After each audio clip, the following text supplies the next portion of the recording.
Pilot विमान में सो गया था। वो जैसे ही जागा उसे कुछ गड़बड़ महसूस हुई। विमान अपनी तयशुदा दिशा से भटक चुका था और अब प्रशांत महासागर के से उबर भी नहीं पाया था कि पीछे से साथी जोर जोर से चिल्लाने लगे, हम अभी कहाँ हैं? पायलट ने मजबूरी में नेविगेशन यंत्र निकाला और स्थान का अनुमान लगाया। तभी पता चला कि वे अब प्रशांत महासागर के बीचों बीच हैं। सेनाओं का मनोबल बनाए रखने के लिए पायलट ने झूठ बोला, हम अभी भी सही रास्ते पर हैं, लेकिन अब संचार कर्मी को बेस स्टेशन से लैंडिंग लोकेशन की पुष्टि करनी होगी। लेकिन जैसे ही रेडियो चालू किया गया, जापानी भाषा सुनाई दी। स्थिति बिगड़ती देख पायलट ने आदेश दिया कि सभी बम समुद्र में फेंक दिए जाए। पर जब वे 10 मिनट तक हवा में यूं ही मंडराते रहे, संचार कर्मी को बेस स्टेशन से कोई जवाब नहीं मिला। अब तो ईंधन भी लगभग खत्म हो चुका था। पायलट ने एक साहसिक निर्णय लिया। उसने 2 साथियों को जरूरी सामान इकट्ठा करने को कहा, क्योंकि अब उन्हें प्रशांत महासागर में आपातकालीन लैंडिंग करनी थी। पायलट ने नियंत्रण लीवर को कसकर पकड़ा और कुछ ही सेकंड में विमान समुद्र की सतह पर रुक गया। सौभाग्य से सभी लोग सुरक्षित थे। केवल कुछ खरोंचें आई थी, लेकिन टक्कर की वजह से विमान बुरी तरह क्षतिग्रस्त हो गया और समुद्र का पानी अंदर भरने लगा। पायलट 1 सेकंड भी नहीं रुका, तुरंत कॉकपिट से बाहर निकला। जीवन रक्षक नाव लाइफ राफ्ट का वाल्व खोला और विंग पर खड़ा हो गया। पर अचानक देखा कि टॉम की सीट बेल अटक गई थी और वह खुद को नहीं निकाल पा रहा था। जल्द ही समुद्र का पानी उसे ढक गया और वो पानी में छटपटाने लगा। अंततः आखिरी पल में सीट बेल खुल गई, लेकिन जब तक वे बाकी सामान निकाल पाते, विमान पूरी तरह से समुद्र में समा गया। दोनों बचे हुए लोग किसी तरह जान बचा पाए, पर अब एक नई मुसीबत सामने थी। जीवन रक्षक नाव इतनी पुरानी थी कि ठीक से फूल ही नहीं रही थी। यहाँ तक कि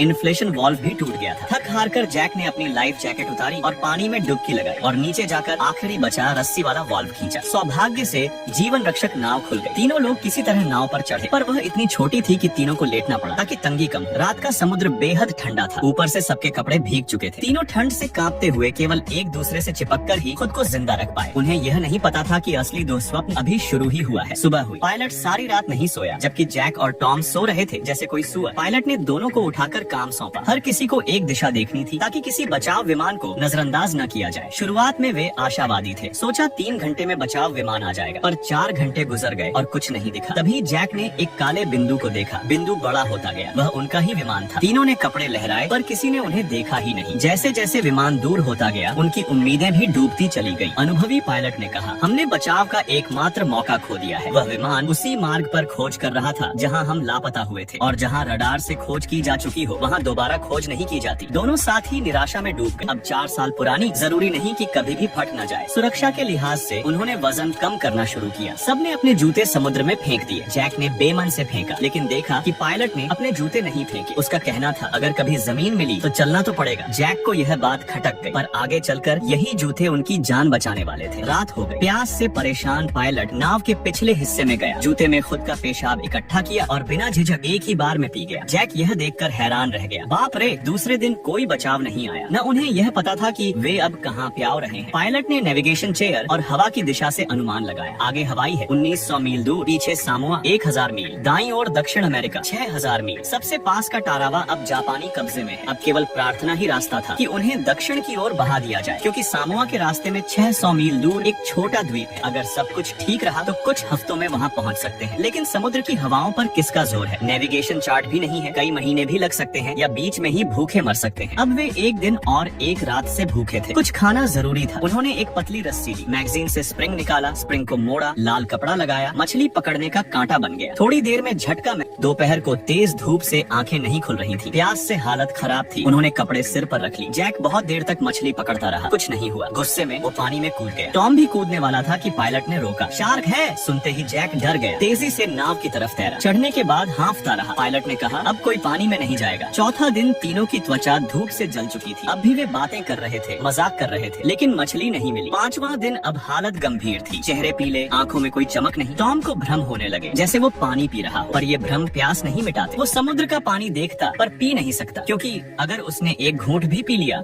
तो दिमाग की सारी नमी सूख जाएगी। अब वे मौत के करीब थे। भूख और प्यास से बदतर कुछ नहीं। अपनी याददाश्त से समुद्री नक्शा बना सकता था। वो जीवन रक्षक जैकेट पर चित्र बनाने लगा। पहले अक्षांश देशांश की रेखाएं, फिर नजदीकी द्वीपों के निशान। उन्हें अब एक द्वीप नजदीक था। तीनों मुस्कुरा उठे। अब जीने की आशा थी। पर कैसे सुरक्षक जैकेट से एक समुद्री लंगर, सी एंकर बनाए? अब नाव को एक ही दिशा में बहने में मदद मिलेगी। अगर सब कुछ ठीक रहा तो 7 दिन में वे उस द्वीप तक पहुंच सकते थे। जीने की उम्मीद ने उन्हें बच्चों की तरह खुश कर दिया। सूखी जीभ का एहसास बेहद तकलीफ देह था, इसलिए तीनों नास्तिक लोग भी भगवान से बारिश की दुआ मांगने लगे। भले ही यह थोड़ा मूर्खतापूर्ण लगा, लेकिन वास्तविकता में इससे कोई फर्क नहीं पड़ा। अर्धरात्रि होते होते ऐसा लगा मानो भगवान ने उनकी पुकार सुन ली हो, क्योंकि सच में मूसलाधार बारिश शुरू हो गई। तीनों बहुत उत्साहित हो गए और झटपट सारे बर्तन निकालकर पानी इकट्ठा करने लगे। उन्हें डर था कि कहीं एक बूंद भी न छूट जाए। फिर उन्होंने मुंह खोल खोल कर लालच से पानी पिया। यह 5 दिन में पहली बार था जब उन्हें ताजे पानी का स्वाद मिला। पानी मिलने से उनकी थोड़ी बहुत ताकत लौटी, लेकिन कल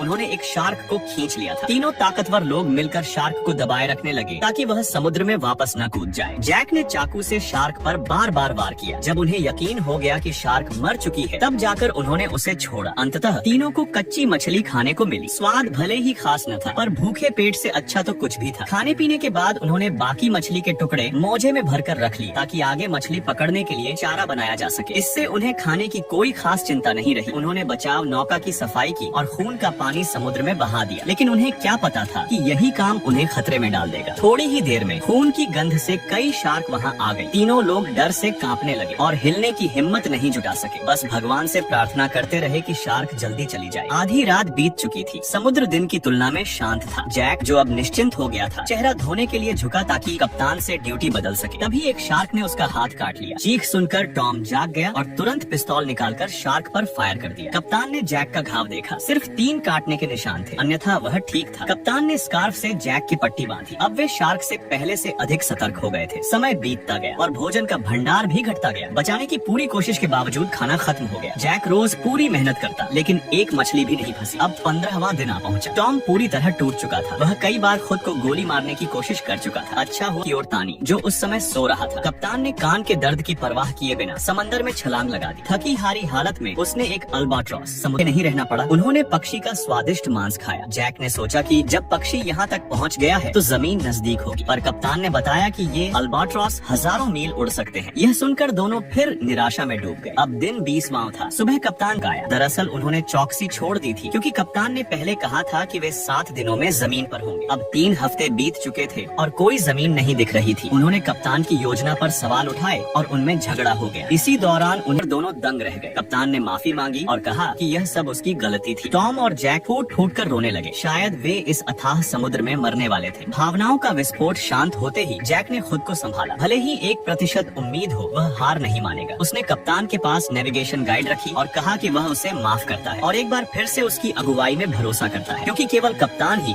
उन्हें इस शापित प्रशांत महासागर से बाहर निकाल सकता था। कप्तान ने एक उपाय सोचा। उसने जूते काटे और उनमें छेद करके रस्सी बांधी और एक अस्थायी पतवार बना ली। अब जबकि हवा नहीं चल रही थी, वे खुद ही नाव को दिशा देने लगे। 30वां दिन आ गया। भूख और प्यास के कारण वे बहुत कमजोर हो गए थे। उनके हाथ बेहद थके हुए और असहाय लग रहे थे। सिर्फ कप्तान ही अपनी मजबूत इच्छा शक्ति के सहारे धीरे धीरे आगे बढ़ रहा था। लेकिन ज्यादा देर नहीं बीती थी कि आकाश अचानक काले बादलों से ढक गया। फिर एक जोरदार मूसलाधार बारिश शुरू हो गई। वे तुरंत अपने मुंह खोलकर इस दुर्लभ मीठे पानी का आनंद लेने लगे। मगर अजीब बात यह थी कि बारिश अचानक रुक गई। अगले ही पल तेज बिजली कड़की और गरजने लगी। तब जाकर उन्हें समझ में आया कि यह प्रशांत महासागर में अक्सर आने वाला एक तूफान है। वे अब भी भाग भी नहीं पाए थे कि एक विशाल लहर ने उन्हें निगल लिया। कप्तान गलती से उस लहर की चपेट में आकर समुद्र में गिर गया। दोनों साथी घबराकर तेजी से कप्तान की ओर बढ़ने लगे। शुक्र है कि कप्तान सुरक्षित रूप से वापस लाइफ राफ्ट बचाव नौका पर चढ़ आया। लेकिन तभी एक और भी बड़ी लहर उनकी ओर बढ़ रही थी। अब उनके पास सिर्फ एक ही रास्ता था, बचाव नौका को कसकर पकड़ लेना। मगर इतना करने के बाद भी वे विशाल लहर से पलट गए। उनके सारे उपकरण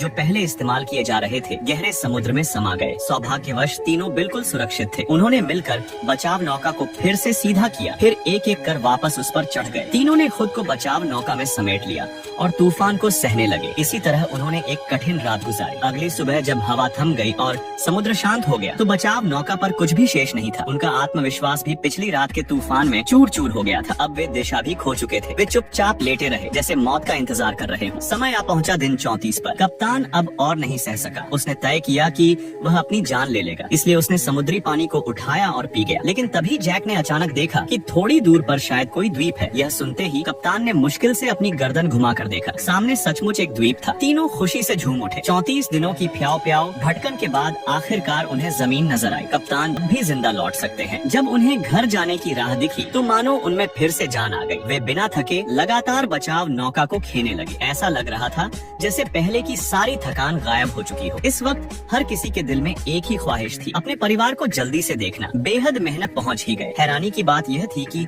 पास ही इंसानों के रहने के कुछ निशान थे। तीनों खड़े हुए और धीरे धीरे एक झोपड़ी की ओर बढ़ने लगे।